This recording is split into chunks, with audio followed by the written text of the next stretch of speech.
नमस्कार मित्रों, आज के व्याख्यान में हम भाषा के विविध रूपों पर चर्चा करेंगे।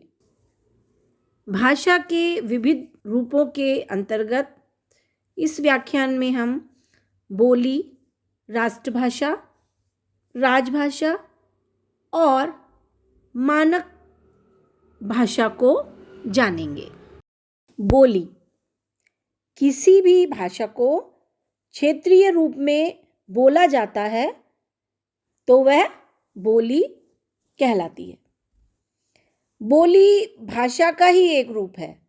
भाषा के सबसे छोटे व सीमित रूप को बोली कहा जाता है।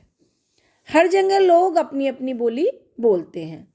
बोली सब जगह अलग अलग होती है।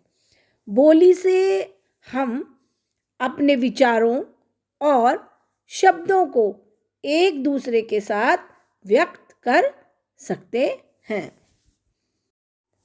राष्ट्रभाषा जब कोई भाषा किसी राष्ट्र के अधिकांश प्रदेशों के बहुमत द्वारा बोली व समझी जाती है तो वह राष्ट्रभाषा बन जाती है।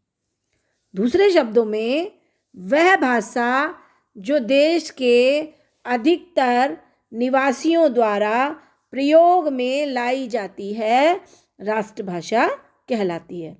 सभी देशों की अपनी अपनी राष्ट्रभाषा होती है, जैसे अमेरिका की अंग्रेजी, चीन की चीनी, जापान की जापानी, रूस की रूसी आदि।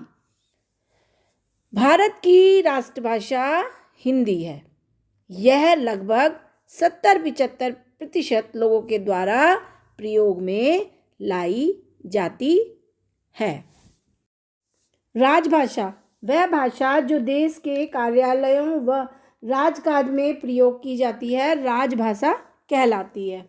जैसे भारत की राजभाषा हिंदी है।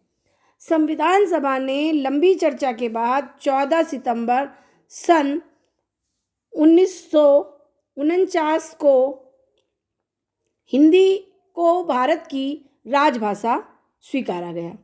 इसके बाद संविधान में अनुच्छेद 343 से 351 तक राजभाषा के संबंध में जो व्यवस्था की गई, इसकी स्मृति को ताज़ा रखने के लिए 14 सितंबर का दिन प्रतिवर्ष हम हिंदी दिवस के रूप में मनाते हैं। अमेरिका की राजभाषा अंग्रेजी है। मानक भाषा विद्वानों व शिक्षाविदों द्वारा भाषा में एकरूपता लाने के लिए भाषा के जिस रूप को मान्यता दी जाती है वह मानक भाषा कहलाती है।